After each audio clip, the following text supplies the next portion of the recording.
Carence en oméga 3, 3 signes qu'il ne faut pas forcément négliger, c'est donc ce qu'on va voir dans cette vidéo. Cette vidéo va faire partie d'une série de vidéos que je vais faire sur la carence en oméga 3. Quelles sont les conséquences d'être en carence de cet acide gras essentiel? Et vous allez voir qu'il y en a vraiment beaucoup, c'est pour ça que je vais découper cette série de vidéos donc en plusieurs vidéos. Et aujourd'hui, on commence par l'épisode numéro 1, 3 symptômes à surveiller qui peuvent vous indiquer que vous êtes en carence d'oméga 3. Si vous souhaitez être prévenu dès qu'une nouvelle vidéo est sortie pour ne pas louper les futurs épisodes sur cette série de vidéos sur les oméga 3, pensez à vous abonner et à activer la petite cloche afin d'être notifié dès qu'une nouvelle vidéo est sortie. Ainsi, vous êtes sûr de ne louper aucune. Le symptôme numéro 1 qu'il faut absolument surveiller et qui peut être un signe précurseur d'une carence en oméga 3, c'est bien sûr l'inflammation. Si aujourd'hui vous avez un corps qui est plutôt en mode inflammatoire, si vous avez des maladies inflammatoires chroniques, si vous avez des symptômes qui peuvent montrer que vous avez de l'inflammation, alors ça peut venir d'une carence en oméga 3. Comme vous le savez sûrement, car je l'explique très souvent, les acides gras essentiels oméga 3, oméga 6 ont un équilibre. On doit avoir en théorie autant d'acides gras essentiels oméga 3 que d'acides gras essentiels oméga 6.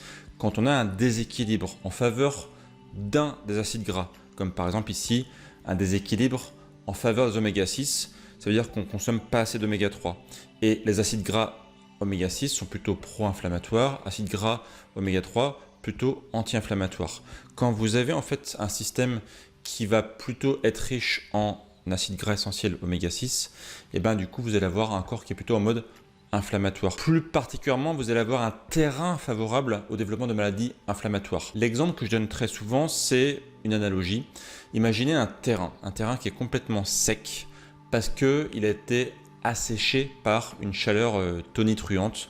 Par exemple, en plein été, vous avez un cagnard qui a complètement asséché complètement la végétation. Il suffit d'une allumette pour complètement embraser le terrain et que tout prenne feu. Et bien en fait, c'est une bonne analogie pour vous montrer qu'un corps en mode pro-inflammatoire peut très vite déraper. En fait, ce qui peut se passer, c'est que vous avez un corps qui est en mode pro-inflammatoire, mais vous ne le savez pas forcément.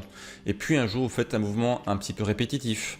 Vous faites par exemple une nouvelle activité physique qui vous demande une certaine mobilité, un certain nombre de répétitions sur un mouvement particulier. Et quelques jours après, vous avez une tendinite. Une tendinite, c'est une inflammation des tendons. Globalement, sur un corps qui est en mode anti-inflammatoire, un corps qui est à l'équilibre, la probabilité de déclencher des tendinites, ou plutôt des tendinopathies comme on dit, est plutôt faible. Et inversement, sur un terrain qui est plutôt pro-inflammatoire, la probabilité de déclencher une tendinopathie est plutôt très élevée. Alors bien sûr, c'est un exemple, il y en a plein d'autres. Si on prend certaines maladies qui sont des maladies inflammatoires chroniques, comme par exemple certaines maladies qui vont être liées aux articulations, comme les spondylarthrites ankylosantes, ou des maladies inflammatoires de l'intestin comme la maladie de Crohn ou la rectocolite hémorragique.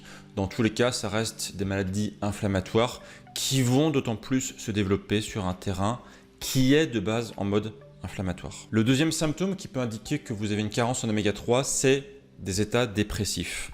J'ai fait une vidéo là-dessus, je ne vais pas la refaire ici, mais n'hésitez pas à aller la voir, je vous la mets ici, qui peut vous expliquer que, là aussi, c'est une conséquence secondaire d'avoir un corps en mode inflammatoire.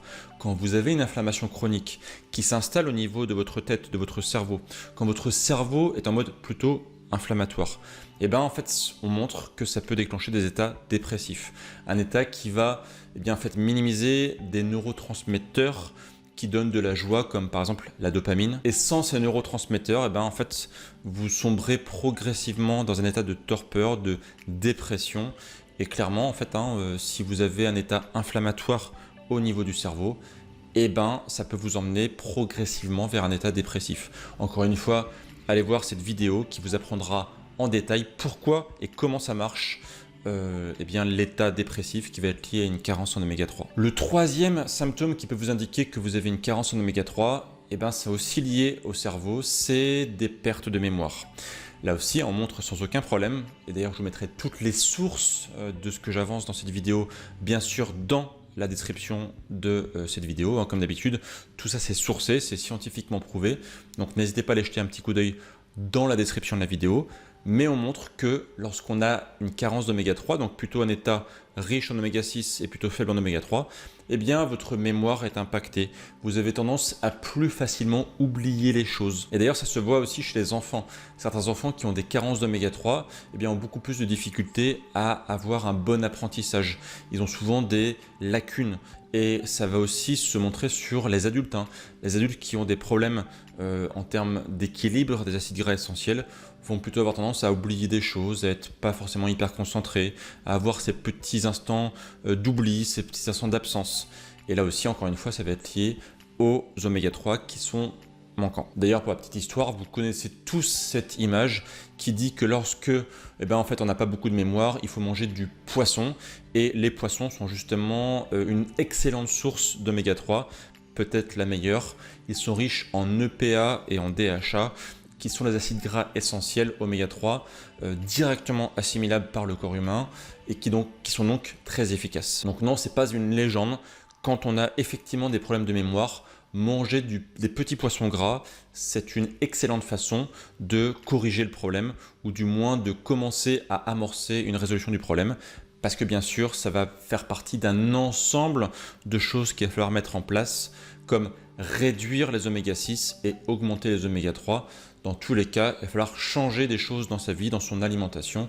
Et c'est ce que j'enseigne en grande partie sur cette chaîne. Si vous souhaitez justement en savoir plus sur l'alimentation anti-inflammatoire, l'alimentation qui prend soin de votre santé, qui vous empêche d'avoir des carences et qui vous empêche d'avoir tous ces problèmes de santé que j'ai évoqués dans cette vidéo, n'hésitez pas à aller voir cette série de vidéos que je vous mets juste en dessous. Elle sera tout à fait complémentaire à cette vidéo. Pensez à vous abonner et moi je vous retrouve du coup très bientôt pour la suite de cette série de vidéos. Et d'ici là, bien sûr, prenez soin de vous. Ciao!